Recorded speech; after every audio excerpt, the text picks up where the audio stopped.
और साथ साथ में आपको ना इसी पीरियड में पेपर्स भी डिस्ट्रीब्यूट हुआ होंगे। मतलब आपने 2 प्रीलिम के पेपर बाकी है ना, 1 प्रीलिम के दिए आपको, राइट? 2 प्रीलिम के पेपर बाकी है, तो अभी सेकेंड प्रीलिम के पेपर्स एक मतलब कल और परसों ऐसा आपको मिलेंगे।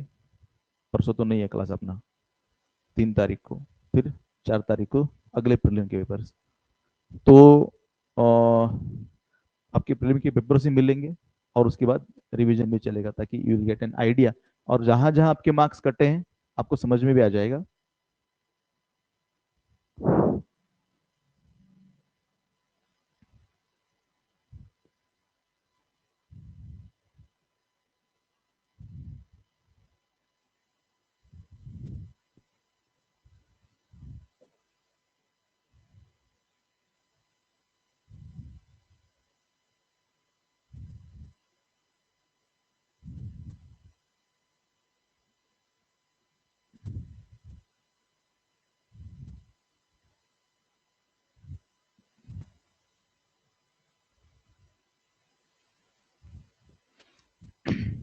ओके, अपना रिवीजन का विषय है ग्रामर।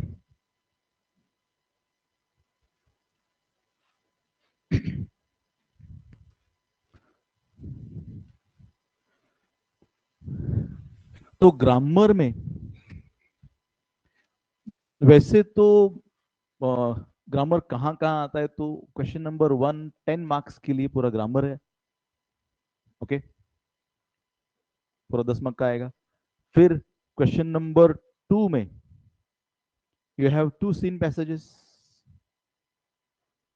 2 ही सीन पैसेजेस है ना,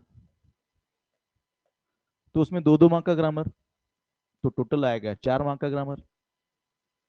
और क्वेश्चन नंबर 4 अनसीन पैसेज, बराबर है, उसमें 2 मार्क का ग्रामर, तो टोटल 16 मार्क्स।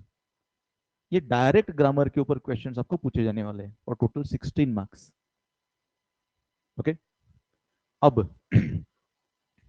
16 मार्क्स भले हमको ये दिखने वाले हो 16 मार्क्स है ग्रामर के, हमको लगता है कि हाँ 16 मार्क का ग्रामर आएगा, बट एक्चुअली सिर्फ 16 मार्क का ग्रामर नहीं है। वैसे 16 मार्क का भी देखा जाए तो मेरे ख्याल से 20% शेयर हो जाता है उसका, 80 में से कितना परसेंट हो जाता है? अगर 80 को टोटल पकड़ के उसका परसेंटेज निकालेंगे तो 16 मार्क मतलब कितने परसेंट हो गए? जाने दो, अभी मैथ्स के ऊपर चर्चा नहीं करते। 20% हो जाते हैं, है ना? ओके, 16 पंचे ऐसे ही बोलते हैं अपन, मतलब 80 का 5वां हो जाता है ना, और 5वां मतलब 20% हो जाता है। एनीवे anyway, तो 20% मार्क्स बड़ा अमाउंट है, लेकिन ये ग्रामर ना सिर्फ 16 मार्क के लिए ऐसा नहीं है। एक्चुअली इसकी वैल्यू कहीं ज्यादा है। पर्सनल रिस्पॉन्स टाइप क्वेश्चंस आपको आते हैं, उसमें ग्रामेटिकल एरर अगर आपने किए तो वहां पे आपका आधा मार्क जाता है। ऐसे total 4 personal response type question रहते हैं, वहां पे मार्क जाते हैं। राइटिंग सेक्शन में आपको 5 राइटिंग सेक्शन के टॉपिक्स है, सब में 1 1 मार्क का ग्रामर रहता। ओके, तो उसमें अगर पकड़ेंगे तो वहां पे फिर से 5 मार्क ग्रामर के हो जाते हैं। Apart from that summary writing हम देखेंगे तो समरी राइटिंग में भी 1 मार्क ग्रामर के लिए रहता। तो ऐसा करेंगे तो 5 6 और 2 8, इसमें और 8 मार्क अगर जोड़ेंगे तो 24 मार्क्स वैल्यू होती है ग्रामर की। अगेन इतना भी खत्म नहीं है, ग्रामर इससे भी ज्यादा इसलिए है क्योंकि अगर आपका ग्रामर कमजोर है, ऐसा जब एग्जामिनर को समझ में आता है तो वो आपके आंसर शीट की तरफ उसका देखने का नजरिया बदल जाता है। आपके आंसर्स को देखने का, चेक करने का नजरिया बदल जाता है। शुरू शुरू में जब उसको मालूम पड़ जाता है कि you have very weak grammar, grammar कमजोर है ऐसा जैसे ही पता चलता है, तो हर जगह पे जहां जहां 2-2 मार्क देना है वहां पे 1.5-1.5 मार्क देता है। कोई भी अगर समझो कॉम्प्लेक्स फैक्चुअल क्वेश्चन है, उस कॉम्प्लेक्स फैक्चुअल क्वेश्चन में मार्क्स काटता है, क्योंकि जिसका ग्रामर कमजोर है उसका इंग्लिश कमजोर है, ये जनरल टेंडेंसी आती है। तो जहां जहां ज्यादा मार्क हमको मिलने चाहिए वहां पे नहीं मिलते, because you are grammar is weak, और ऐसा मानते हैं कि आपने गलती की ही होगी, ऐसा एक थॉट आता है। तो इसके लिए हमारा ग्रामर स्ट्रांग होना, बेसिक स्ट्रांग होना बहुत ज्यादा जरूरी है, ताकि हम एग्जाम में ज्यादा मार्क्स स्कोर कर सके। तो ऐसा मान के चलो कि एक अराउंड 30 मार्क्स आपके ग्रामर पे बेस्ड है। ओके, डायरेक्ट तो है ही 16, लेकिन और 14 मार्क्स ऐसे मान के चलते हैं जो एग्जामिनर इंप्रेशन की वजह से आपको देता है, जिसके अंदर आपके मार्क्स कटने के चांसेस होते हैं क्योंकि आपका ग्रामर वीक है। तो having said that, now we can think about what we can do. Already we have learned it throughout the year, सब चीजें हमने सीखी है ग्रामर में, मतलब ऑक्सिलरीज, टेंसेस, फिर types of sentences, direct indirect, active passive, degrees, simple complex compound, clauses, है ना, और जो भी है ग्रामर की छोटी मोटी चीजें, all of them we have learned. Okay, अब 2 दिन में या 3 घंटे में ये सब चीजें पढ़ानी हो जाएगी ऐसे तो नहीं है, लेकिन मैं एक समराइज कर सकता हूँ आपको कि आप अपने आप को चेक करो कि ये चीजें आपको आती है क्या। अगर आपको आती है तो समझो आपके ग्रामर की तैयारी हो गई है, अगर नहीं आती तो उसको प्रिपेयर करके जाना है। इन शॉर्ट, कुछ कुछ चीजें ऐसे बताने जा रहे हैं जो आपको याद रखना चाहिए एग्जाम को जाने से पहले, या आपको आनी चाहिए। ओके, तो अगर स्टार्टिंग हम देखें तो the most important thing in grammar is, as you all know, auxiliary. Auxiliary ये पूरे ग्रामर का बेस है, हेल्पिंग वर्ब्स। तो ये सारे हेल्पिंग वर्ब्स आप लोगों को आने चाहिए। और आपको मालूम है am, is, are, was, were, do, does, did, do, does, did, have, has, had और मॉडल ऑक्सिलरीज, सारे के सारे ग्रामर में मतलब बहुत इंपॉर्टेंट रोल प्ले करते हैं, क्योंकि इसी के ऊपर पूरा का पूरा ग्रामर बेस्ड है। Okay, so auxiliaries play very important role. तो आपको एक ऑक्सिलरी का पूरा रिवीजन करना जरूरी है, ध्यान से पढ़ना जरूरी है, क्या रोल ऑक्सिलरीज प्ले करते हैं और हमको क्या आना चाहिए उनके बारे में। सेकेंड थिंग, मतलब ऑक्सिलरी में और स्पेशली क्या, ऑक्सिलरी में खास ध्यान आप लोगों को जो देना है वो है टू डू के ऑक्सिलरीज का, क्योंकि ये ऑक्सिलरी का बेस है, आपको मालूम है पूरे ग्रामर का बेस है टू डू के auxiliaries. Okay, you should know कि टू डू के ऑक्सिलरीज कौन से हैं, क्या क्या है। उसके अंदर खास करके आपको जो ध्यान रखना है वो है डज का। ओके, डज कहाँ कहाँ पे यूज होता है, डू कहाँ पे यूज होता है, और डज किसके साथ यूज किया जाता है। हाँ, ये आप लोगों को पता होना जरूरी है कि does is use with third person singular.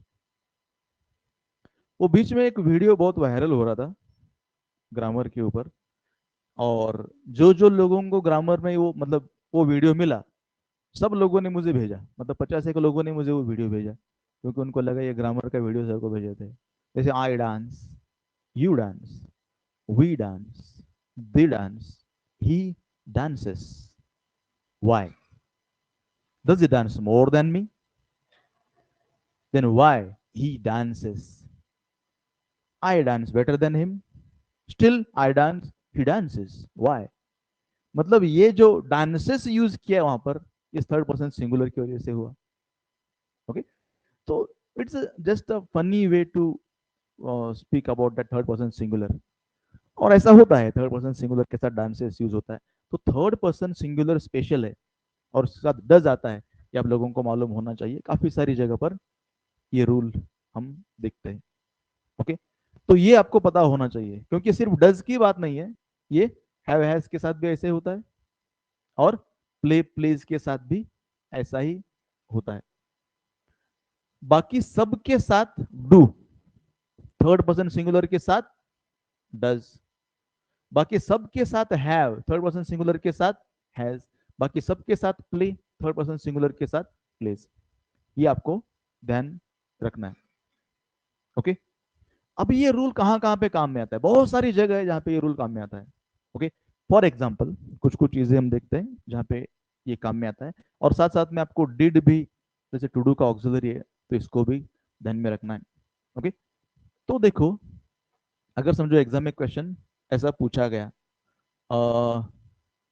He reads story books. फटाफट फटाफट लिखते जाना मेरे साथ, हाँ? मतलब आपके बुक में भी रहेगा वो, आज क्या पढ़ाया सर ने, रिवाइज करेंगे तो पूरा याद हो जाएगा आपको। He reads story books. अगर आपको बोला कि ऐसा अंडरलाइन किया है, और आपको बोला है कि frame a W type of question to get the underline part as an answer, ये हुआ है क्या अपना? याद करके देखो, डब्ल्यू टाइप ऑफ क्वेश्चन बनाओ। नहीं हुआ है? ओके, एक आध बार बुक खोल के देखेंगे तो शायद मिल भी जाएगा। अभी मत खोलो, अभी मैं, आराम से देखो। अब इसको अगर डब्ल्यू क्वेश्चन बनाना है तो कैसे बनाएंगे? क्या आएगा? डब्ल्यू क्वेश्चन जब बनाना होता तो क्या होता है, अंडरलाइन पार्ट का मेन वर्ब के साथ क्या रिलेशनशिप है वो देखना होता है। अंडरलाइन पार्ट का मेन वर्ब के साथ क्या रिलेशनशिप वो देखना है, और ये रिलेशनशिप है ऑब्जेक्ट का।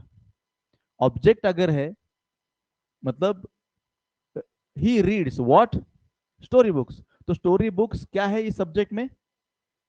ऑब्जेक्ट। अगर समझो किसी सेंटेंस में ऑब्जेक्ट को अंडरलाइन किया हुआ है, ऑब्जेक्ट को अगर अंडरलाइन किया हुआ है तो व्हाट से क्वेश्चन पूछना पड़ेगा हमको। उसके बाद क्या आएगा? हाँ, सेंटेंस में कोई ऑक्सिलरी नहीं है, no auxiliary is equal to, ये स्लोगन तो सबको याद होगा, no auxiliary is equal to auxiliary of to do. तो टू डू का ऑक्सिलरी हमने यहाँ पे यूज किया।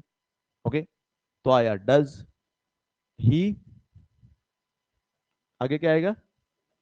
Read, what does he read, ऐसा क्वेश्चन आएगा। ओके, अभी यहां पे डज हमने यूज किया क्योंकि अपना सब्जेक्ट थर्ड पर्सन सिंगुलर है। ओके, वही सेंटेंस अगर ऐसा आता, I sold my book yesterday, और अगर समझो इसमें यस्टरडे को अंडरलाइन किया हुआ है, तो क्वेश्चन कैसा बनेगा?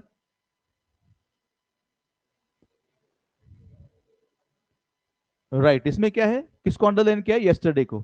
और यस्टरडे क्या दिखाता है? टाइम दिखाता है। पास्ट दिखाता है वो तो ठीक है, लेकिन टाइम दिखाता है। तो टाइम अगर दिखा रहा है तो डब्ल्यू एच कौन सा आएगा? व्हेन। सेंटेंस में ऑक्सिलरी नहीं है, no auxiliary is equal to auxiliary of to do, क्या आएगा? Did. When did I sell, क्योंकि डिड ने टेंस दिखाया तो इसका बेसिक फॉर्म यूज करेंगे हम। When did I sell my book, and question mark. इस तरह से बनेगा डब्ल्यू एच क्वेश्चन। मतलब सेंटेंस में अगर ऑक्सिलरी है तो you have to use the auxiliary as it is, and when there is no auxiliary in the sentence you have to use no auxiliary is equal to auxiliary of to do। और अगर to do का auxiliary use करते हैं तो आपको यहाँ पे basic form use करना पड़ेगा। तो ये डू या डज का ये रूल होता है। ओके, वैसे आपको एग्जाम में एज सुन एज तो नहीं आता है, लेकिन फिर भी एज सुन एज का सेंटेंस अगर एग्जाम में आया, हमने एज सुन एज का सेंटेंस लिया है क्या? लिया है। एज सुन एज का एग्जाम अगर आया तो कैसा क्वेश्चन बन सकता है, और टू डू का ऑक्सिलरी कैसे वहां पे काम में आता है, वो हम देखते हैं थोड़ा। जिससे अगर ऐसा सेंटेंस आया, as soon as he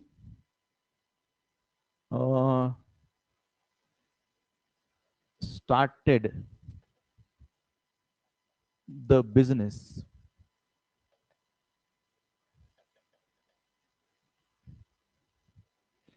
as soon as he started the business, आगे जो भी रहेगा सो रहेगा। ओके, यहाँ पे जो भी हम लिखे, सिर्फ जब हम नो सुनर ऐड कर देना, सिर्फ एज सुन एज की जगह पे ही और उसी क्लॉज में जो चेंज होना है वो होता है, इसी क्लॉज में चेंज होता है, बाकी दूसरे क्लॉज में कोई चेंज नहीं होता, इसलिए हमने इतना ही लिख दिया। तो हम यहाँ क्या लिखते हैं, एज सुन एज की जगह पर नो सुनर। हाँ, सेंटेंस में कोई ऑक्सिलरी नहीं है, no auxiliary is equal to auxiliary of to do. तो यहाँ पे आएगा डिड, पास्ट टेंस होने की वजह से did, no sooner did he start the business then, और जो भी आगे का क्लॉज रहेगा जैसे वैसे आएगा। मतलब है ग्रामर का बहुत इजी पॉइंट। हमको लगता है कि ये एज सुन एज और नो सुनर वाला सेंटेंस है, बट एक्चुअली देखा जाए this has the complete relationship with auxiliaries of to do, means a total auxiliary based question है। Same thing is there with question tag.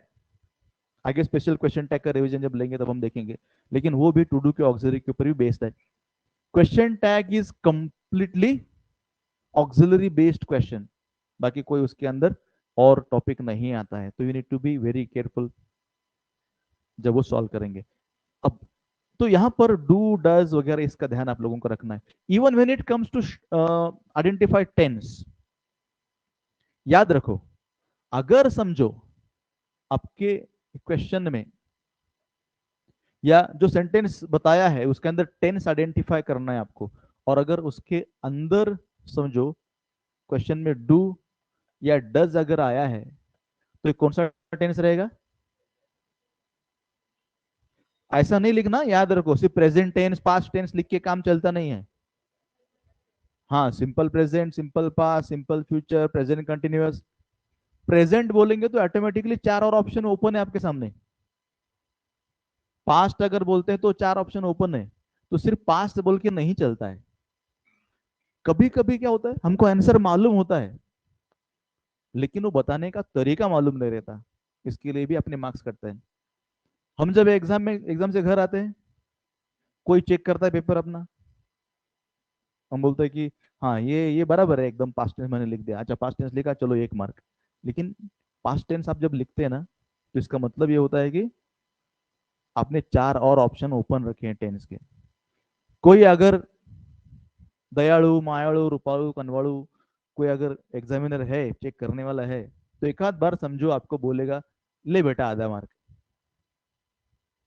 पर कोई खड़ूस अगर है, खड़ूस क्या स्ट्रिक्ट बोलो अगर है, तो मार्क्स बिल्कुल नहीं देगा, क्योंकि आपने ओपन सब बताया हुआ है कि चार ऑप्शन आपके सामने रख के बताया हुआ है, तो ये एक्सेप्टेबल नहीं होगा। तो डू डज अगर आया तो you should call it simple present tense, क्योंकि टू डू के ऑक्सिलरी सिर्फ सिंपल प्रेजेंट टेंस में ही यूज होते हैं, या सिंपल टेंस में ही यूज होते हैं, आपको मालूम होना चाहिए।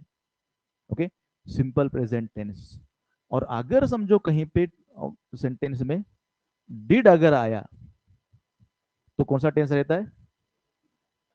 सिंपल पास्ट टेंस रहता है, ये भी आपको ध्यान में रखना है।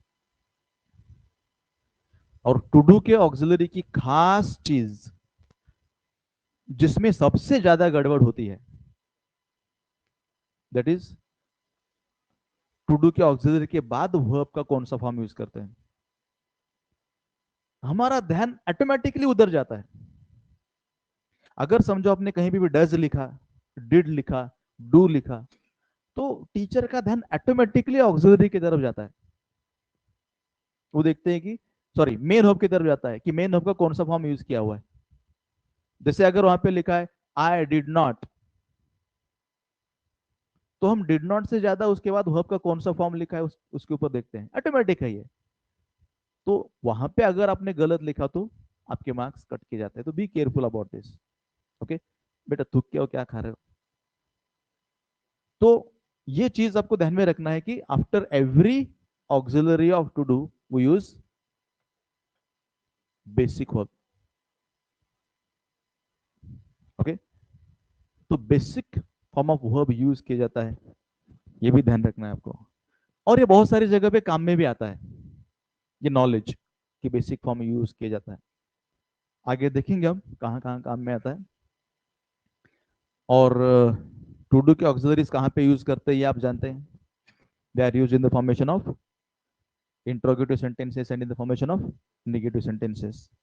Okay, negative interrogative to do की मतलब ऑक्सिलरीज, टू डू के ऑक्सिलरी के बिना हम बना नहीं सकते, बना सकते हैं लेकिन जब सेंटेंस में ऑक्सिलरी नहीं रहता तो टू डू का ऑक्सिलरी यूज करना पड़ता है अकॉर्डिंग टू द टेंस। ये आप ध्यान में रखो। ओके, अगला है ऑक्सिलरीज ऑफ टू हैव।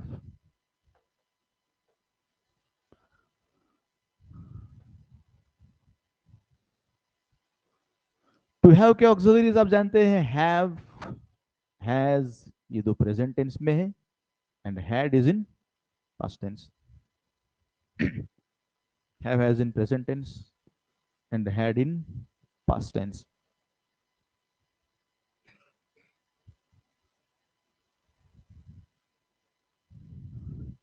तो हैव हैज का डिफरेंस तो आप सब लोगों को मालूम ही है कि इन दोनों में क्या डिफरेंस है। थर्ड पर्सन सिंगुलर के साथ हैज यूज किया जाता है। अब ये सभी मिलके क्या दिखाते हैं? सभी मिलके हमको दिखाते हैं परफेक्ट टेंस। क्या दिखाते हैं? Perfect tense. मतलब हैव हैज हैड आपको कहीं पर भी दिखे तो क्या दिखाएंगे?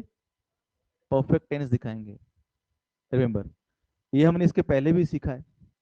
अगर आपको टेंसेस याद रखने, वैसे टेंसेस के समय ये चीज बताऊंगा, लेकिन टेंसेस में कहीं पे अगर हैव हैज हैड दिखे तो आपको परफेक्ट टेंस है ऐसा बोलना है।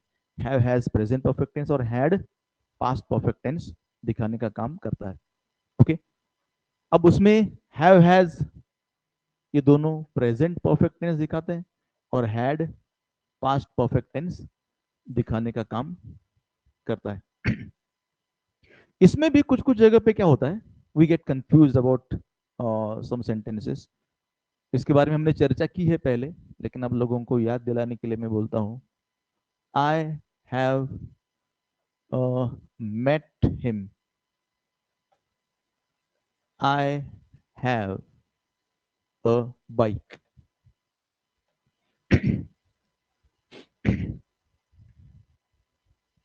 I have met him. I have a bike. अब दोनों में हैव है, right? I have met him कौन सा टेंस है? Present perfect. Hello, present perfect tense. I have a bike कौन सा टेंस है? Simple present tense. एग्जाम में कभी कभी ऐसे भी क्वेश्चंस पूछते हैं जो आपको कंफ्यूज करते हैं। वैसे एग्जाम में पूछे जाए या ना जाए हमको तो मालूम होना चाहिए, राइट? तो I have met him present perfect tense, I have a bike simple present tense. तो ये प्रेजेंट परफेक्ट कब होता है? जब हैव के बाद सेंटेंस में हैव या हैज या हैड आया, कोई भी टू हैव का ऑक्सिलरी आया, उसके बाद अगर पास्ट पार्टिसिपल यूज किया जा रहा है तो ही वो परफेक्ट टेंस रहेगा in only that situation. Okay, लेकिन हैव के बाद कुछ भी नहीं है और हैव खुद ही मेन वर्ब का काम अगर कर रहा है तो ये सिंपल प्रेजेंट का सिंपल प्रेजेंट टेंस बताएगा। ओके, तो इन सब के बाकी सारे जो कंस्ट्रक्शन है अलग अलग होते हैं, ये हमको समझना जरूरी है। आई हैव अ बाइक, हैव खुद मेन वर्ब का काम कर रहा है, तो यहाँ पे ये ऑक्सिलरी नहीं है, मेन वर्ब है। अब आई हैव मेट हिम, इसका क्वेश्चन टैग क्या आएगा? हैवंट आई, क्योंकि हम करते हैं सब्जेक्ट ऑपरेटर इन्वर्जन, तो इसका क्वेश्चन टैग आएगा हैवंट आई, लाइक दिस। और इसका क्वेश्चन टैग क्या आएगा? सेंटेंस में क्या है? हैव आया। ऑक्सिलरी है क्या? नहीं है। No auxiliary is equal to auxiliary of to do, ये रूल प्ले करेगा। और उसकी जगह पे क्या आएगा फिर? Don't I.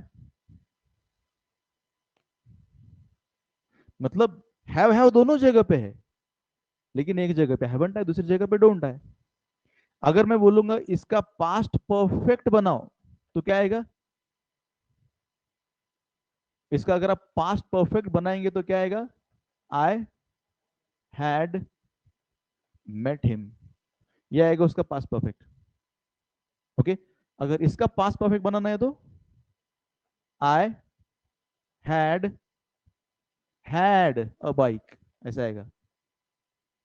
I had a bike, ऐसा आएगा इसका पास्ट परफेक्ट।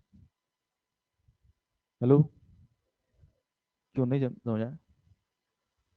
नहीं समझा? किसको किसको नहीं समझा? अच्छा, काफी लोगों को नहीं समझा, वेरी गुड। सिद्धेश्वर ने हाथ नहीं उठाया, सिद्धेश्वर एक्सप्लेन करेंगे। फिर हाथ उठाना। किधर गया था फिर? तुम लोगों को इतना आलस आ रहा, या ऐसा ईगो है? मैं, मेरा नाम सिद्धेश्वर, अपनी क्लास में किसी का भी नाम इतना लंबा नहीं है, इतना लंबा नाम लेके मैं काय को हाथ उठाऊं? फिर पढ़ा इधर आके, हाथ उठाओ, पार्टिसिपेट करो, आपके लिए है सब। और वो क्या है, जूतों के साथ ईगो वीगो सरनेम सब, जूत, पप्पा के पैसे, पप्पा का घर, पप्पा की बिल्डिंग, पप्पा का नाम, पप्पा का सरनेम, दादाजी का नाम वगैरह चप्पल के साथ बाहर छोड़ के आ जाना, तब सीखेंगे। मेरी क्लास की बात नहीं कर रहा हूँ, किसी की भी क्लास में क्या, कहीं पे पढ़ने को जब जाओगे ना, तो सब बाहर छोड़ के जाओ। ये सब अंदर लेके जाएंगे ना, कुछ नहीं सीखेंगे। ऐसे आपके सामने दीवार खड़ी रहेगी कि मेरे पापा के पास इतने पैसे, तो मैं क्यों सीखूं। एक जनरल एग्जांपल बता रहा, सिर्फ सिद्धेश्वरी नहीं, काफी सारे लोग वो सब अंदर लेके आते हैं, बाहर छोड़ के आना, तो सीखने को मिलता है। ओके, तो बच्चे हैं, एनर्जी आपके अंदर ज्यादा होना चाहिए। I had a bike, very good. तो तीन चार लोगों को समझा ऐसा बता रहे थे, हाँ आप एक्सप्लेन करेंगे?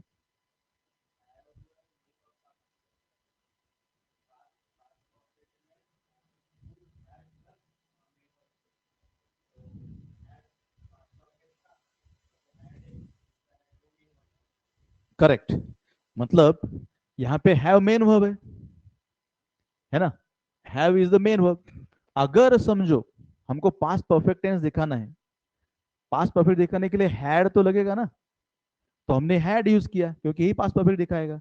और उसके बाद हम क्या करते हैं, हैड के बाद वर्ब का थर्ड फॉर्म, जो भी वर्ब है उसका थर्ड फॉर्म। तो यहाँ पे वर्ब हैव ही तो है, और हैव का थर्ड फॉर्म हैड, ये पास्ट परफेक्ट दिखा रहा है, और ये वर्ब का थर्ड फॉर्म। जैसे इसकी जगह पे अगर समझो ऐसा होता, आई गो टू स्कूल, ऐसा अगर सेंटेंस होता, तो इसका पास्ट परफेक्ट कैसे बनता? देखो, यहाँ पे जैसे मैंने लिखा आई की जगह पे आई, और यहाँ पे गो है, फिर भी हमको पास्ट परफेक्ट लिखना है, इसलिए कि हैड तो मंगाना पड़ेगा ना। तो हमने जोमेटो से हैड मंगाया, और एक तो इधर ही बैठा हुआ है, तो इसका थर्ड फॉर्म हमको देना पड़ेगा।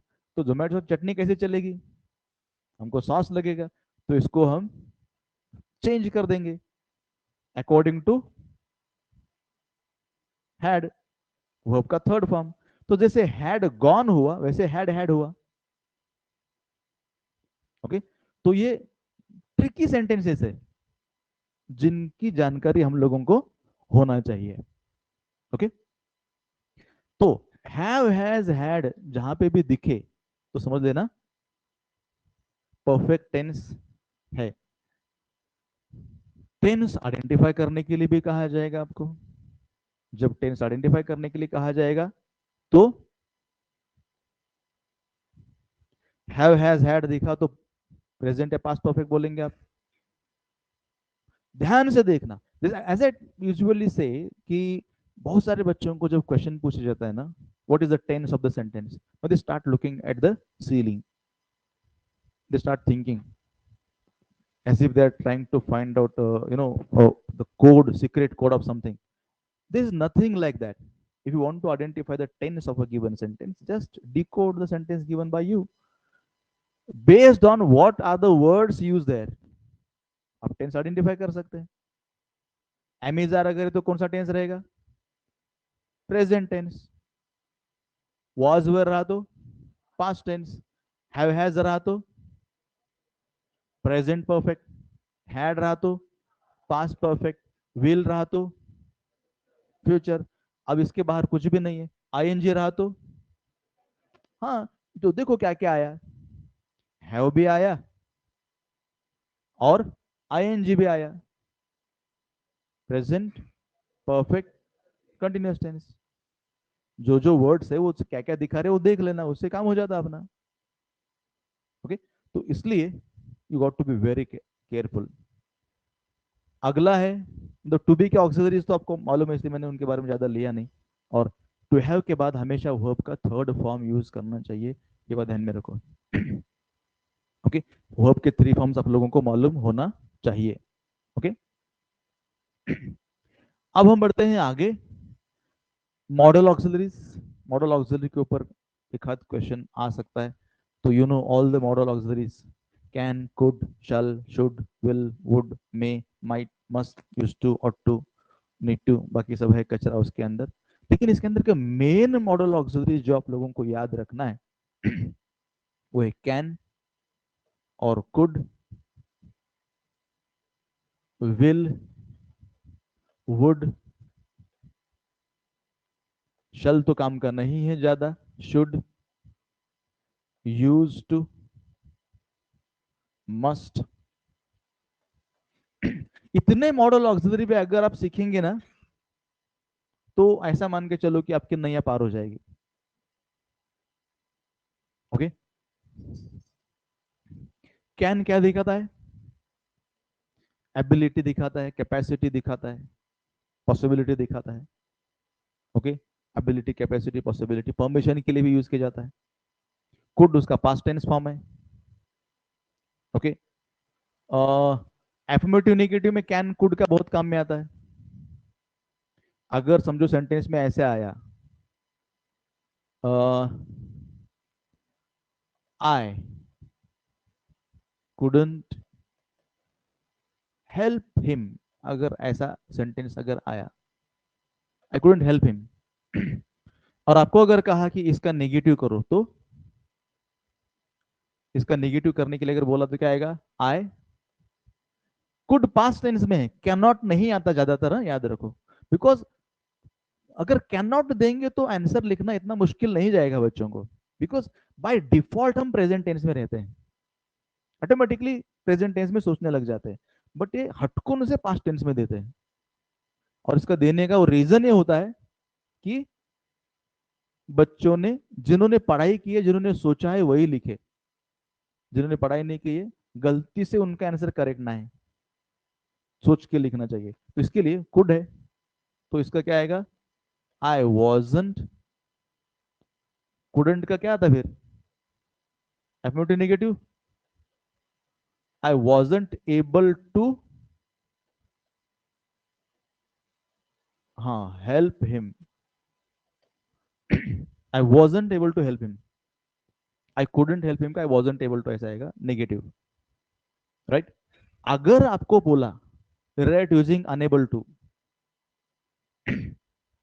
ऐसा अगर लिखने के बोला, तो यही सेंटेंस कैसे आएगा, आई वॉज, हाँ, अनेबल टू हेल्प हिम, ऐसा आएगा।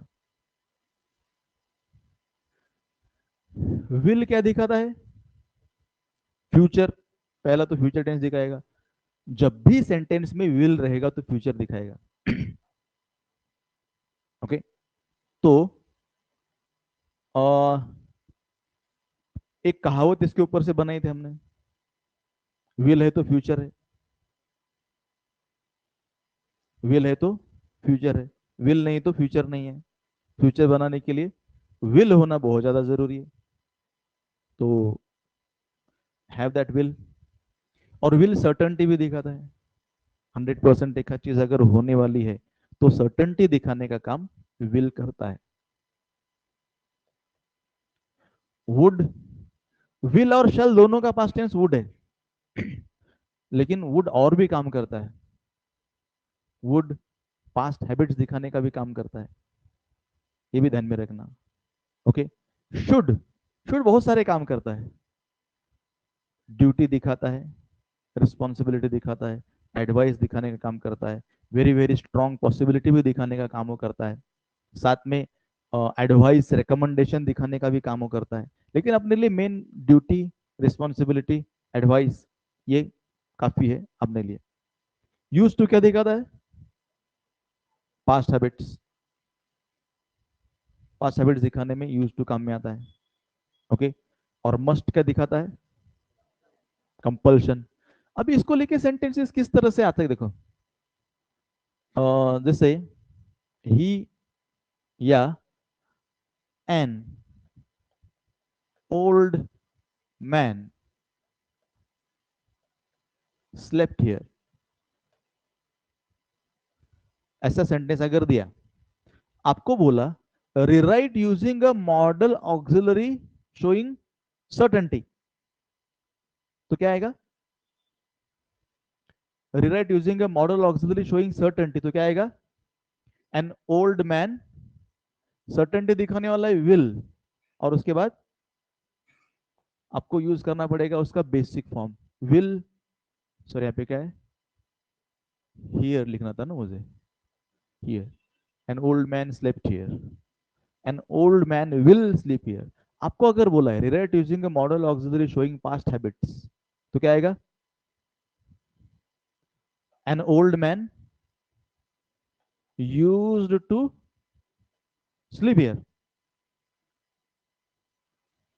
अगर आपको बोला है compulsion, an old man must sleep here. Okay. तो ये मॉडल ऑक्सिलरीज आप लोगों को आने चाहिए। मेन क्या रहता है इसके अंदर? ये बेसिक फॉर्म आप लोगों को यूज करना पड़ता है। ओके। अगर आपने बेसिक फॉर्म प्रॉपर लिखा तो काम हो जाता है, राइट। थोड़ा सा अभी अलग टाइप का सेंटेंस आपको देता हूं मैं, मतलब आई होप कि आपको आ जाएगा।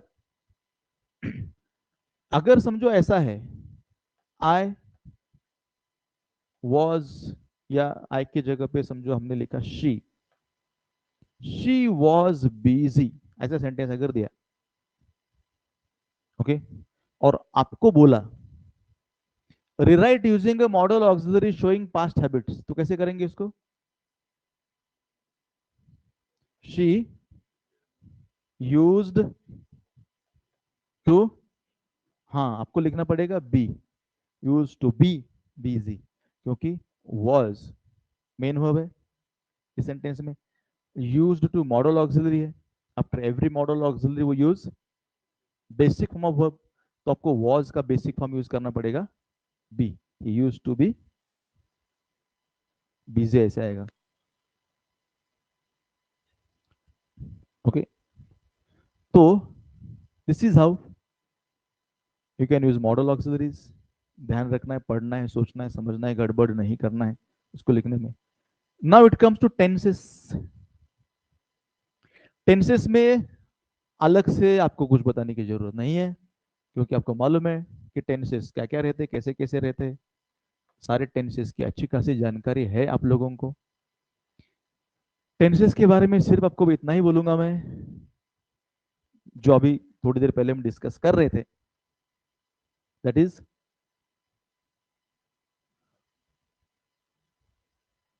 अगर समझो सेंटेंस में आपके एम इज आ रहा, तो क्या बोलेंगे? Present, right.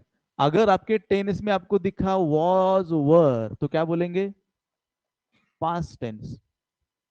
ओके। अगर सेंटेंस में आपको दिखे डू डज, तो क्या बोलेंगे? Simple present tense. हेलो। अगर समझो आपके सेंटेंस में दिखा डिड, तो क्या बोलेंगे? हाँ, simple past tense. Okay.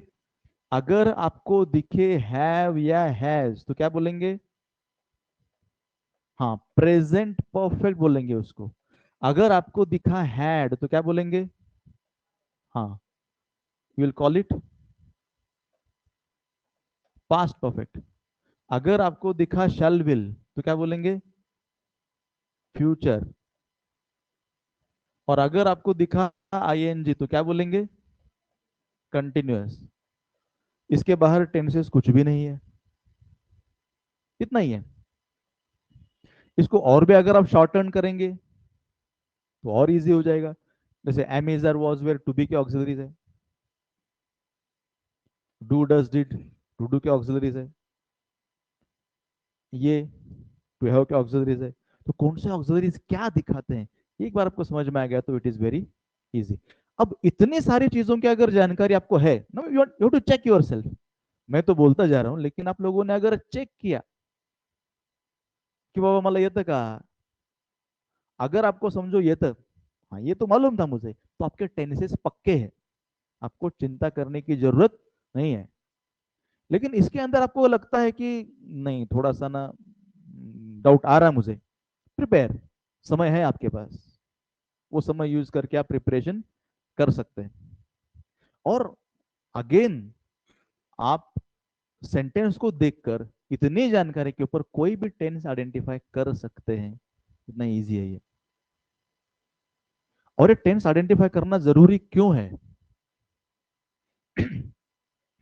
Direct tenses के ऊपर एक आध क्वेश्चन रहता, डायरेक्ट इनडायरेक्ट पूरा टेंसेस के ऊपर बेस रहता, एक्टिव पैसिव टेंसेस के ऊपर बेस रहता है ना। जब तक टेंस नहीं पहचानते तब तक हमको सॉल्व करना नहीं आता। तो ऐसे 3-4 मार्क्स पूरे टेंसेस के ऊपर बेस रहने वाले हैं। दैट्स वाई आप लोगों को टेंसेस पहचान में आना बहुत ज्यादा जरूरी है। अगला जो पॉइंट आता है, टॉपिक आता है, that is types of sentences.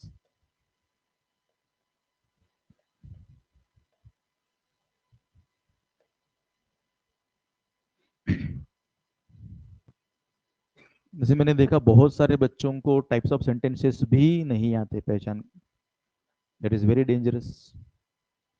I hope कि पिछले जितने दिनों में हमारी मुलाकात नहीं हुई उतने में आपने ये सब तैयार किया होगा, ऐसा मान के चलते, और आपको सारे टेंसेस आते हैं, सॉरी टाइप्स ऑफ सेंटेंसेस पहचान में आते हैं, ऐसे एक उम्मीद हम कर सकते हैं, right. It is very easy. कितने टाइप्स ऑफ सेंटेंसेस है? 4, राइट। अब चारों टाइप के सेंटेंस में 2 टाइप के सेंटेंस पहचानना तो आपके बाएं हाथ का खेल है, भले लेफ्टी रहो या राइटी रहो, आसानी से कर सकते हैं। बाएं हाथ का खेल मतलब, अगर हम शब्दशः ना जाए तो इजी है। क्या इजी है? बहुत इजी है। जहां जहां आपको मंगलसूत्र दिखे, क्वेश्चन मार्क को मंगलसूत्र बोलते हैं, तो अगर जहां जहां आपको दिखे, समझो ये किसी के मन में कुछ और आ रहा है, बोले शादीशुदा है, ये एग्जाम्पल है, मैं इधर बता रहा था कि इसका कहाँ यूज कर सकते हैं। ओके, मंगलसूत्र दिखे, इंट्रोगेटिव सेंटेंस, एक्सक्लेमेटरी। ओके, अब बाकी 2 जो बचे, दोनों में फुल स्टॉप रहता, भले ही दोनों का अंत एक जैसा रहता, आरंभ सेम नहीं है ना। हेलो, जिसकी शुरुआत सब्जेक्ट से हुई वो असर्टिव सेंटेंस, और जिसकी शुरुआत वर्ब से हुई वो इंपेरेटिव सेंटेंस। ओके, समझ में आया? तो सब्जेक्ट से शुरू हो रहा तो असर्टिव सेंटेंस, और वर्ब से हुआ तो इंपेरेटिव। और आपको एग्जाम में ज्यादातर जो सेंटेंसेस पूछे जाते हैं या तो एक्सक्लेमेटरी रहेंगे, इंपेरेटिव रहेंगे। मतलब 80% चांसेस है इंपेरेटिव या एक्सक्लेमेटरी पूछे जाने के, क्योंकि बाकी तो ऑब्वियस है ना, क्लियर है। इंट्रोगेटिव तो आसानी से पहचान सकते, असर्टिव तो असर्टिव है। इसके बावजूद भी मैंने देखा 12th के एग्जाम के समय जब रिवीजन कर रहा था, काफी सारे बच्चों को टाइप्स ऑफ सेंटेंसेस नहीं मालूम। तो बाकी लोगों के बारे में हम अगर सोचना बंद करें, तो फिलहाल अपनी अगर बात करें तो आपको सारे टाइप के सेंटेंसेस पहचानना आ जाना चाहिए। बहुत इजी है, थोड़ा सा ध्यान देंगे तो आपको पहचान में आ जाएगा कि सेंटेंस कौन सा है, कौन से टाइप का है। सिर्फ उसके अंदर थोड़ा सा और ध्यान देना पड़ता है एग्जाम में। जिस तरह से एग्जाम बोर्ड वाले क्वेश्चन पेपर निकाल रहे हैं, वो देख के ऐसा लगता है कि इजी निकालेंगे, बस आंसर्स नहीं देना क्वेश्चन पेपर में उन्होंने, जैसे 12th केस में दिए थे, है ना, 6 मार्क, और बच्चों को 6 मार्क्स मस्त बांट दिए उन्होंने। तो ऐसा होता है। तो बहुत अलग अलग कहानियां हैं बोर्ड वालों की। तो डोंट अगर आया सेंटेंस का, शुरुआत में डोंट आया, तो कौन सा सेंटेंस हो सकता है? इंपेरेटिव हो सकता है, इंपेरेटिव हो सकता है, इंट्रोगेटिव भी हो सकता है। क्वेश्चन मार्क रहा तो इंट्रोगेटिव, फुल स्टॉप रहा तो इंपेरेटिव, लेट्स अगर रहा तो कौन सा सेंटेंस रहेगा? इंपेरेटिव सेंटेंस रहेगा, क्योंकि लेट्स आए उसके अंदर, राइट। लेट अगर आया तो इंपेरेटिव सेंटेंस, लेट्स आए या लेट आए, सेंटेंस इंपेरेटिव रहेगा। ओके। कौन सा सेंटेंस है, इसकी आधी जानकारी आपको पंक्चुएशन मार्क से मिल जाती, बाकी बच्चे भी सेंटेंस के बिगिनिंग से मिल जाते। तो बीच में क्या है हमको देखने की जरूरत नहीं है। Beginning and end they are enough to tell us about the types of sentences. Okay. फिर भी ये जो मैं बता रहा हूं आज, मेरी उम्मीद है, मेरा एक्सपेक्टेशन, सलाह बोलो आप लोगों के लिए ये है कि जिस दिन एग्जाम को जाएंगे आप, मैं फाइनल कर देता कि एग्जाम आपकी कब रखना है। 6 तारीख को रखेंगे बोर्ड की एग्जाम आपकी। ओके। और फाइनल कर देते, शुभ आंकड़ा है सबके लिए। तो 6 तारीख फाइनल कर देते। तो 6 तारीख को सुबह ये सब अपने पढ़ के जाना एक बार, कंपल्सरीली। तो ये हो गया टाइप्स ऑफ सेंटेंसेस। आगे बढ़ते हैं हम डायरेक्ट इनडायरेक्ट की तरफ। एक छोटा सा रिवीजन डायरेक्ट इनडायरेक्ट का।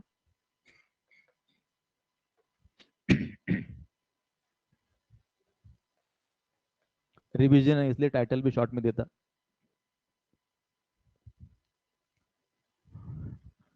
क्योंकि उसमें भी टाइम बचना पड़ेगा अपने को। डायरेक्ट इनडायरेक्ट, 1 या 2 मार्क का क्वेश्चन आपकी परीक्षा में पूछे जाने की संभावना होती है। इसके लिए क्या क्या बातों का ध्यान हम लोगों को रखना है वो हम देखते हैं। डायरेक्ट इनडायरेक्ट के मेन 2 रूल्स है, आपको मालूम होगा ही, मालूम है ना? Rules for change in pronouns. अच्छा, किसको किसको याद है? हाथ उठा, बोला rules for change in pronouns, किसको किसको याद है? 1 2 3 4 5 6 7। ओहो हो। बाकी लोगों का क्या हो गया? सिंपल है rules for change in pronoun. Harsh बोलो बोला।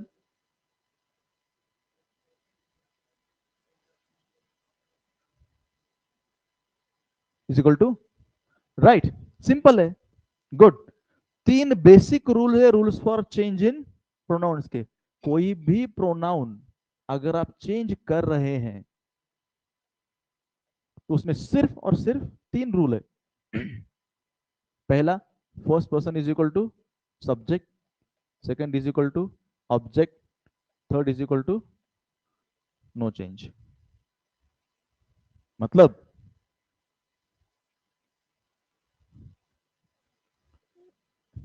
इसको थोड़ा सा अगर ऐसा प्रेजेंट करेंगे, ये रिपोर्टेड स्पीच है,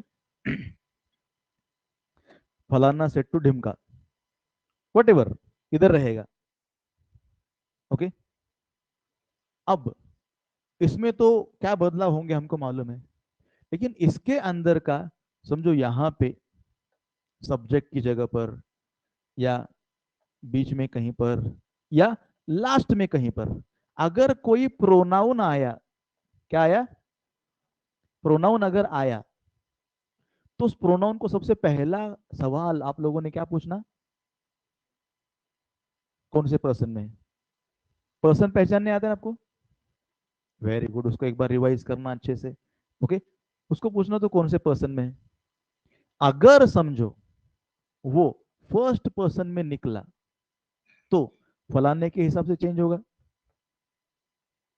मतलब सब्जेक्ट जो भी रहेगा अपना उसके हिसाब से चेंज होगा, क्योंकि first person is equal to subject. First person अगर रहा, ये कोई भी फर्स्ट पर्सन में अगर रहा तो इस सब्जेक्ट के हिसाब से चेंज होगा। अगर वो सेकंड पर्सन में रहा, जैसे यहाँ पे यू वगैरह आया, यू, योर सेल्फ वगैरह वगैरह अगर आया, तो वो ढिमके के हिसाब से चेंज होगा। मतलब अपना ऑब्जेक्ट हमने फिलहाल ढिमके को माना है, उसके हिसाब से चेंज होगा। और अगर वो थर्ड पर्सन में रहा, ना वो फलाने को भाव देगा ना ढिमके को भाव देगा। वो बोला हम हमारा एकला चलो रे। आत्मनिर्भर भारत हो रहा है आजकल, लोग खुद से शादी कर रहे हैं, है ना? एक थी ना एक लेडी जिसने खुद से शादी की, मस्त है, सुबह शादी करो शाम को डिवोर्स। हाँ, मैंने खुद को डिवोर्स दे दिया। आत्मनिर्भर, तो ऐसा ये आत्मनिर्भर है। Third person is equal to don't disturb, मैं मेरा जैसे कि वैसे रहूंगा। तो third person is equal to no change. Sentence में प्रोनाउंस के चेंज के ऊपर ना बहुत ध्यान देना जरूरी होता है। हेलो, जाग रहे ना सब लोग? हमें तो पता चला कि सर जाते समय जगा के जाओ, ऐसे नहीं होगा ना। तो क्या बात कर रहा था मैं? अच्छा अच्छा, प्रोनाउन, वो तो मालूम है मुझे, प्रोनाउन की बात कर रहा था। प्रोनाउन आपको मालूम होना जरूरी है, ऐसा कुछ बोल रहा था मैं शायद, हल्का हल्का सा। तो इसलिए क्योंकि सेंटेंस में एक ही प्रोनाउन नहीं रहता। आप बोलो तो मैं 8-10 प्रोनाउन एक ही सेंटेंस में यूज करके बता सकता हूँ। I told my father that his uncle came to meet me to help you in your task, and call his uncle with my mother वगैरह वगैरह। कितने सारे यूज कर सकते हैं ना प्रोनाउन अपन। टेंस एक ही रहेगा, एक दो रहेंगे, लेकिन प्रोनाउन ढिगार हो सकते हैं। तो इसके लिए जहां जहां प्रोनाउन आया, आप लोगों को उसको ऐसा जूम आउट करना पड़ेगा। और ऐसा होने वाला है एग्जाम में, आपको कुछ दिखेगा नहीं, आप उसकी चिमटी निकालेंगे। आधे लोग तो अभी न्यूज़पेपर पढ़ते पढ़ते ऐसा करते हैं, चेहरा अच्छे से नहीं दिख रहा, न्यूज़पेपर को जूम आउट ऐसा जूम इन कर रहे हैं, वो कुछ हो नहीं रहा। तो ऐसा होगा, तो बी केयरफुल। प्रोनाउन कौन से पर्सन में है और वो कौन से टाइप का है, ये भी पहचानना जरूरी है। प्रोनाउन के टाइप मालूम है? बताया? बताया? ये सवाल बहुत खतरनाक रहता है, ये सिखाया क्या मैंने आपको? तो 4-5 लोग बोलते हैं, कुछ लोग बोलते हैं कोई और भरोसे लायक कोई बोले तो मैं बोलूं, और कुछ कुछ लोग बोलते शायद नहीं पढ़ाया। फिर ज्यादातर लोग बोलते हाँ पढ़ाया, हाँ पढ़ाया। फिर उसके मन से एक ही दुआ निकलती, शायद उस दिन में नहीं होगा। बस मैटर खत्म हो जाता है। ये नहीं कि बाबा अपना ध्यान नहीं होगा वगैरह, नहीं, शायद उस दिन में एब्सेंट होगा, खुद को सर्टिफिकेट देके मुकर जाता है अपन। तो याद रखो, प्रोनाउन के टाइप्स बताए थे, टेबल भी भेजा होगा आपको प्रोनाउन का, भेजा था? हाँ, तो वो टेबल याद रखना, राइट? तो उस टाइप के हिसाब से प्रोनाउन चेंज होगा, और इजीली हो जाता है वो, अपने को दिक्कत नहीं आती। तो rules for change in pronoun में इतनी बातें ध्यान रखो। First person equal to subject, second is equal to object, third is equal to no change. अगला है rules for change in tenses. और rules for change in tenses के लिए हमने ऐसा देखा था, अगर आपको याद है तो, होगा ही, देखा था क्या स्टेप्स? भूल न जाना, अच्छा, गाना याद है, ये याद नहीं है। काश सारा ग्रामर गाने में होता। Direct indirect. पी, पी, 2 बार पी। अब याद आ रहा? क्या है ये? Present changes to past, changes to past perfect, no change.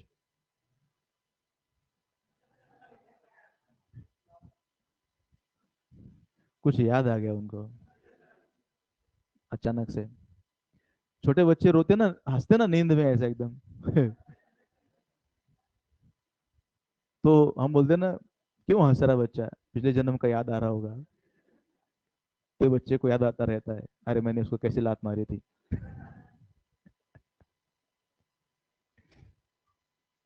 ज्यादा सोचो मत, आगे बढ़ते हैं अपन।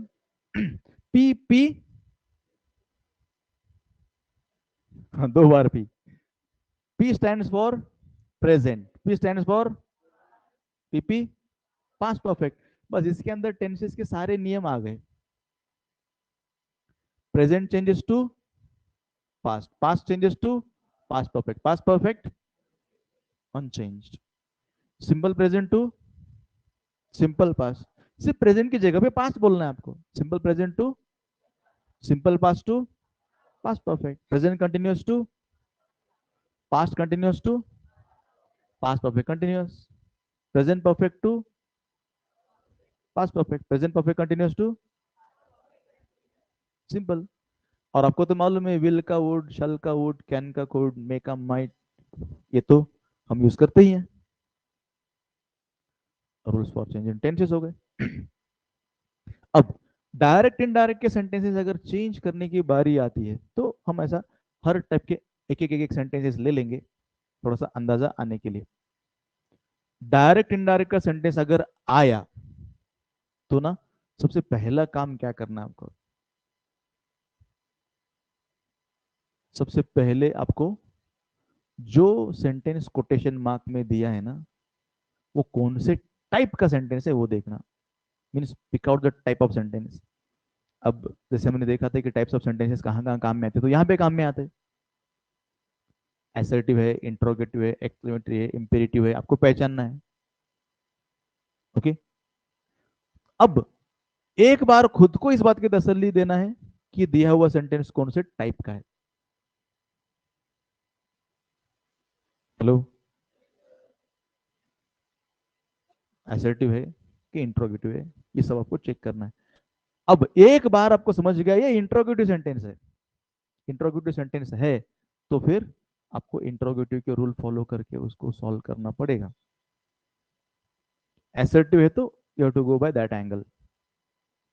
हर सेंटेंस के हिसाब से चेंज करना पड़ेगा, लेकिन आपको खुद को पहले यही बताना पड़ेगा कुछ भी करने से पहले कि सेंटेंस का टाइप कौन सा है। तो पहला काम, टाइप ऑफ सेंटेंस आपको फाइंड आउट करना है। ओके। अब एक बार टाइप ऑफ सेंटेंस आपने फाइंड आउट किया तो कुछ कुछ चीजें आपको पता लगाना है उसके अंदर, राइट।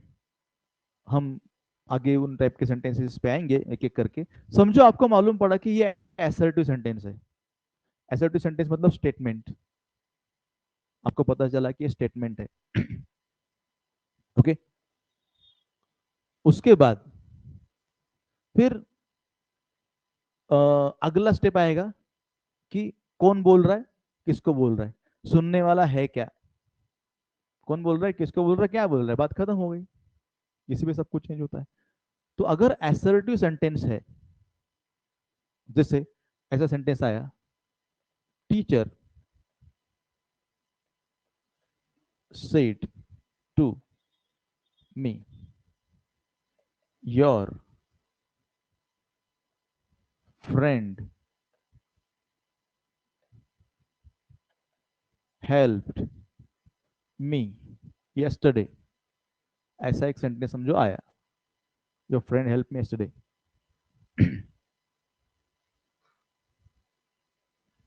और हमने देखा कि एसर्टिव सेंटेंस है, तो टीचर की जगह पे क्या आएगा? टीचर। सेड टू की जगह पर एसर्टिव सेंटेंस अगर आएगा तो टोल्ड आएगा। मी की जगह पर मी। टू लिखने की जरूरत नहीं है, टोल्ड टू मी ऐसा लिखना नहीं है। अगर एसर्टिव सेंटेंस है तो कोटेशन मार्क निकल के उसकी जगह पे क्या आएगा? दैट। अब प्रोनाउन आया, देखो कितने प्रोनाउंस है, दो प्रोनाउंस है ना? Your, second person, second person is equal to, हाँ, ढिमका। Second person to object, object क्या है? मी। कौन से पर्सन में है? ये फर्स्ट पर्सन में है, राइट? तो जब second person is equal to object, object अगर आपको फर्स्ट पर्सन में मिले तो आपको ये जो है इसको चेंज करना है फर्स्ट पर्सन में। तो क्या होगा? माय। बराबर जा रहे हैं ना? हाँ, my. Second person is equal to object, object me है, तो इसका चेंज फर्स्ट पर्सन में होगा। मतलब first person is equal to subject, तो सब्जेक्ट जिस पर्सन में है उस पर्सन में इसको चेंज करना है। Second person is equal to object, तो ऑब्जेक्ट जिस पर्सन में उस पर्सन में इसको चेंज करना है। तो माय आया, फर्स्ट पर्सन हमने चेंज कर दिया, माय। फ्रेंड की जगह पर फ्रेंड। हेल्प की जगह पर हटकुन से मैंने वो टेंस लिया है, simple past tense, had help आएगा, क्योंकि ये गड़बड़ हम बहुत बार करते हैं। प्रेजेंट का पास्ट करने में दिक्कत होती है क्या? नहीं होती। प्रेजेंट कंटिन्यूअस का पास्ट कंटिन्यूअस नहीं होती। गड़बड़ हमको होती है पास्ट का पास्ट परफेक्ट करने में। क्योंकि क्योंकि हमको ये नया हैड कहां से आया ये उमजता नहीं है, हम उसमें खो जाते, ये हैड कैसे आएगा? हेल्प्ड, हेल्प्ड सिंपल है एकदम, कर दो। ओके, तो इसके लिए आप लोगों को टेंस ध्यान से देखना जरूरी हो जाता है। Okay, had helped, me first person is equal to subject, subject teacher third person में है तो क्या आएगा? हिम में हर यूज कर सकते हैं हम, कुछ भी यूज कर सकते हैं ना, हिम भी यूज कर सकते हैं, हर भी यूज कर सकते हैं। Teacher is a neutral gender, मतलब न्यूट्रल नहीं रहते, पर उस वर्ड को न्यूट्रल जेंडर माना जाता है। यस्टरडे का द प्रीवियस डे या द डे बिफोर, ऐसा आएगा। तो एसर्टिव सेंटेंस अगर आया तो इतना ध्यान में रखना, बहुत बार बच्चे दैट खा जाते, नको हुआ बोलते, काय को दैट गायब हो जाता है, प्रोनाउन चेंज नहीं होते हैं, और ऐसी जगह पे फिर मार्क्स कटते हैं। Be careful. अगर समझो इंट्रोगेटिव सेंटेंस आया, अब इंट्रोगेटिव सेंटेंस में इंटरनल प्रॉब्लम है, सिर्फ इंट्रोगेटिव सेंटेंस बोल के चलता नहीं है, क्या करना पड़ेगा हमको? हाँ, इंट्रोगेटिव सेंटेंस कौन सा है वो देखना पड़ता है। इंट्रोगेटिव सेंटेंस अगर आया तो क्या करेंगे? इंट्रोगेटिव सेंटेंस कौन सा है? और इंट्रोगेटिव सेंटेंस के चार टाइप्स है, कितने हैं? दो टाइप है ना? कौन से? WH and verbal. अगर आपको लगता है कि आज क्या क्या नया पढ़ा रहे, क्या और क्या की, तो समझो साल भर में हमने कुछ नहीं किया। याद रखो, जो जिन्होंने साल भर में मेहनत की है ना, अभी ज्यादा कुछ करने की जरूरत नहीं है। Okay, study in small pockets, take break, enjoy. जिन्होंने साल भर नहीं किया उनको फिर वो गाना याद आता है, कुछ तो हुआ है, कुछ हो गया है, सब कुछ अलग है, सब कुछ नया है, दो चार दिन से। वो वाला गाना उसी के लिए बना है, एग्जाम के हिसाब से। एग्जाम में क्वेश्चन पेपर देख के ऐसे ही लगेगा। अगर वैसा नहीं लगना तो अभी भी आपके पास वैभव समय है, वो उसमें से कम कुछ ना कुछ तो, हाँ, कुछ तो हुआ है, सब कुछ नया नया नहीं दिखेगा। वो अभी भी टाइम है, कर सकते हैं। और जो लोग सच में अच्छे मार्क्स लेना चाहते हैं, टारगेट रख के वर्क करना चाहते हैं ना, अभी भी दौड़ सकते हैं आप। जिन्होंने साल भर दौड़ लगाई है, अच्छे दौड़े हैं, डिड वेल, तो अभी भी कर सकते हैं। क्योंकि ये मैराथन रन है, 100 मीटर का रन नहीं है। मैराथन में सबसे आखिर में सबसे फास्ट वही दौड़ता है जो सबसे ज्यादा दौड़ा है। मैराथन में लास्ट में सबसे फास्ट कौन भागता है? वही भागता है जो सबसे आगे रहता है। लास्ट वाले को तो क्या पूरा किया क्या नहीं किया क्या कुछ फर्क नहीं पड़ता, है ना। लेकिन अगर उसको जीतना है तो दौड़ना पड़ता है। ओके। बाकी लोगों को सिर्फ कंप्लीट करना होता है। और कंप्लीट करने वाला भी मैराथन में फोटो डालता है, जीतने वाला भी डालता है। कंप्लीट करने वाला खुद डालता है, जीतने वाले का लोग फोटो डालते हैं। तो what you want to be, what you want to do, remember this. Okay, आपको सोचना है और वर्क करना है। थॉटलेस एक्शंस काफी सारे हो गए, थॉटफुल एक्शंस लेने की जरूरत अभी है। और मेरे ख्याल से it is time to be cautious, careful about what you do, what you think। तो साल पूरा हो गया, अभी भी अगर आपने समझो अच्छे मार्क्स स्कोर किए साल भर में सब कुछ करके, तो हम बोल सकते हैं कि ओके, साल भर सब कुछ किया आपने लेकिन पढ़ाई भी की है, you deserve Bharat Ratna award. अगर आप सब कुछ करके भी एग्जाम में फिर भी अच्छे मार्क्स लेके आते हैं, मतलब 90 प्लस अगर आ रहे हैं आपके मार्क्स, ओके, तो फिर definitely you deserve a big award. क्योंकि 10th में पढ़ाई करने के लिए 10th लगाए थे, तो मेन टारगेट वो था। बाकी चीजें सबॉर्डिनेट होनी चाहिए थी। 10th तो खत्म हो गया, लेकिन इसके आगे क्या जो सफर है आप लोगों का, याद रखो क्या करना चाहिए आपको, क्या नहीं करना चाहिए। क्योंकि लोग फिर बोलेंगे नहीं छोटा है, घोडा झाला की, ऐसा बोलते हैं। अक्कल कुठे गेली, कॉलेजला जातो ना, इस नाम पे आपको सभी अभी भून के निकालेंगे। तो अभी अलर्ट रह के सब वर्क करना है। और कहाँ पे एडमिशन लेना है, क्या ऐड करना है, ये सब चीजें सोच समझ के आप लोगों को करना है। ओके। एडमिशन से याद आ गया, आपको मालूम होगा, मालूम है ही सब लोगों को, कि अपने साथ शैलेश सर काम करते हैं। ओके। और शैलेश सर की एक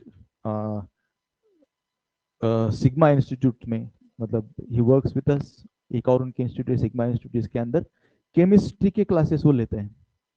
जालना में आज अगर केमिस्ट्री का सबसे अच्छा कोई टीचर है जो पूरा केमिस्ट्री इस टॉपिक को पूरा जस्टिस देता है साल भर में, और जितना प्रॉमिस किया उससे ज्यादा अगर कोई कराता है तो शैलेश सर कराते हैं।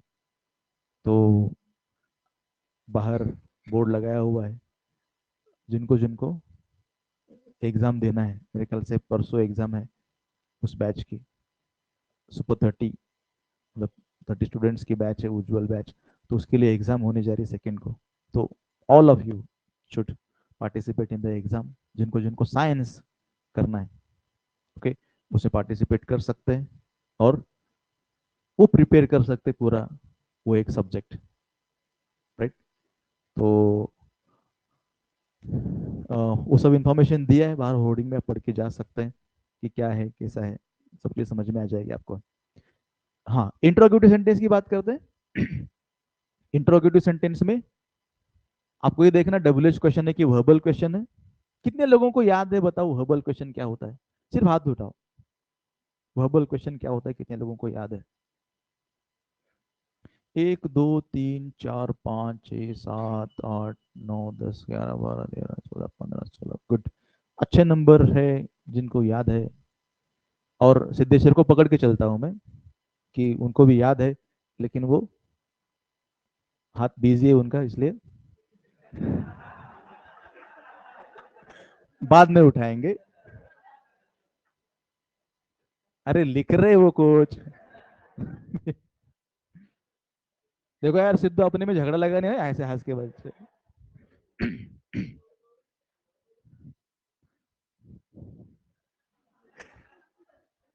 ये मैंने नहीं सोचा था। आगे बढ़ते हैं। तो इंट्रोगेटिव सेंटेंसेस दो टाइप के रहते हैं, W H and verbal. W H question मतलब आपको मालूम है, डब्ल्यू एच क्वेश्चन मतलब question which has W H word in that, what when who whose which वगैरह सब जो आता है वो। और वर्बल क्वेश्चन मतलब a question that starts with a,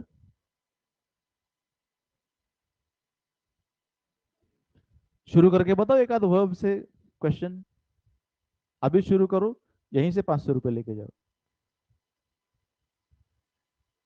ऐसे मत बोलना, नहीं मैं सर ऐसे ही करता मैं।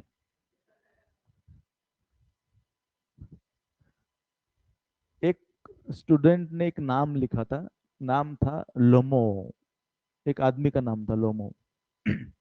ऐसे लिखा था। मैं बोला अरे एल कैपिटल होना चाहिए, तो बोलते सर कैपिटल है। मैं बोला स्मॉल है, इसको मैं ऐसे ही लिखते हैं। तुम्हारे ससुराल में बना ग्रामर, आपके पिया ने बना है, मैं ऐसे ही लिखती। और बहुत सारे कार्यकर्ता होते हैं ऐसे, मैं ऐसे ही लिखता, अरे घर की खेती है। तो उसके हिसाब से जो जैसा बोला वैसा सिस्टम रखना पड़ता, नहीं तो आप ऐसा आंसर उल्टा लिखेंगे और बोलेंगे मैं ऐसे ही लिखता। टेक अ रिस्क, इंग्लिश का पेपर ऐसा, सेंटेंस उल्टा उल्टा लिखना। He went home.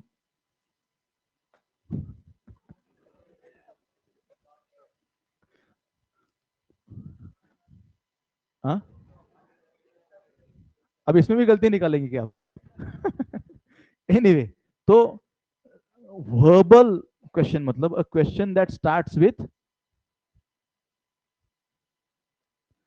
Auxiliary verb, auxiliary verb से स्टार्ट होता है वो, it is called as verbal question. उसके अंदर बोतल होंगी और वो टपक रहे होंगे, बार बार गिर रहा हो वो। और उसी को चढ़ गया ऐसा लग रहा मुझे।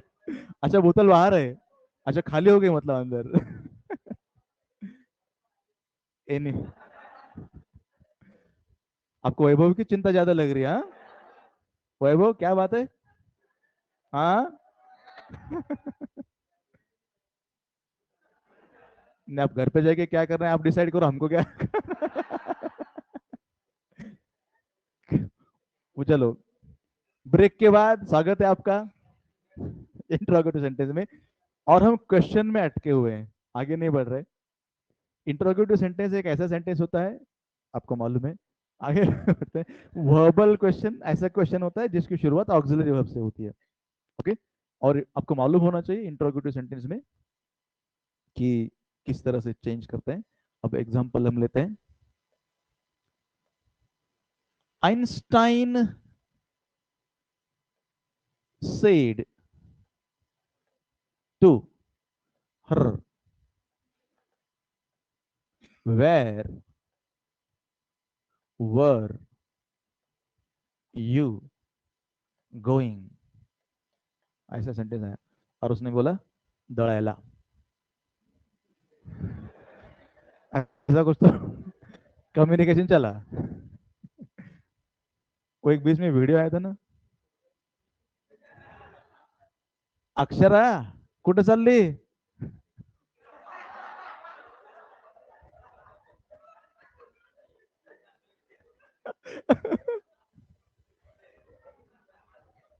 फिर वो गाना बजता, अक्षरा।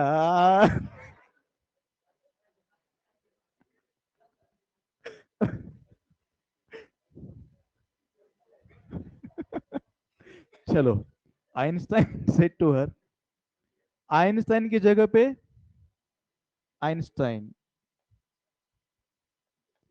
सिट्टू की जगह पे आस्क डायगर ना बावली। आस्क्ड, क्योंकि क्वेश्चन हम आस्कते हैं, सेडते या टोल्डते नहीं है। आप अगर टोल्डेंगे तो एग्जामिनर आपके मार्क तोड़ेगा, इसलिए आस्कना। ओके, आइंस्टाइन आस्क्ड, आस्क्ड लिखा तो उसके अंदर टू भी आ गया बारीक, इंक्लूडिंग टू है ये। Einstein asked her. अब क्या आएगा? Where, W H word as it is as a conjunction हम यूज करते हैं, वेर।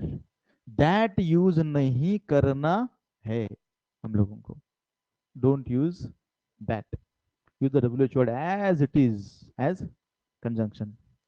और सब्जेक्ट ऑपरेटर, ये इंपॉर्टेंट स्टेप है यहाँ पे। आपको कोई भी सेंटेंस, मतलब there are two kind of sentences, जैसे interrogative sentence and exclamatory sentences.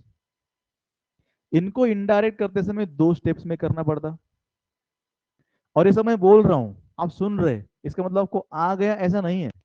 घर पे जाके आपको कुछ कुछ सेंटेंसेस सॉल्व करके देखना पड़ेगा, तभी आएगा। ओके, तो ग्रामर मतलब ऐसा नहीं कि सुन लिया और आ गए। That's why I usually compare grammar with swimming. Theoretical part नहीं है कि थ्योरी समझ में आ गया तो आ गया, आपको सेंटेंसेस सॉल्व करके देखने पड़ते हैं। ओके, तो डब्ल्यू एच वर्ड जैसे कि वैसे आएगा, सब्जेक्ट ऑपरेटर इन्वर्जन कंपल्सरीली आप लोगों को करना पड़ता है। ओके, तो वेयर वर यू का ध्यान दो, वेयर वर यू का यू वर आएगा। ओके, यू वर यू का यू वर, है ना। You which person is equal to object, object क्या है, हर थर्ड पर्सन में, तो यहाँ पे क्या आएगा, शी। वर गोइंग का had been going, where she had been going, ऐसा आएगा। Einstein asked her where she had been going. Okay, फिर से यहाँ पे पास्ट कंटिन्यूअस जानबूझ के दिया मैंने आपको, क्योंकि प्रेजेंट कंटिन्यूअस का पास्ट कंटिन्यूअस तो जम जाता है, लेकिन पास्ट कंटिन्यूअस का पास्ट परफेक्ट कंटिन्यूअस थोड़ी सी दिक्कत जाती है। ओके, वही अगर वर्बल क्वेश्चन आए, जैसे Raju said to you,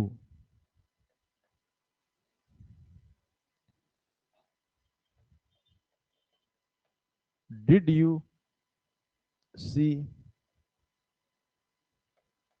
my bag?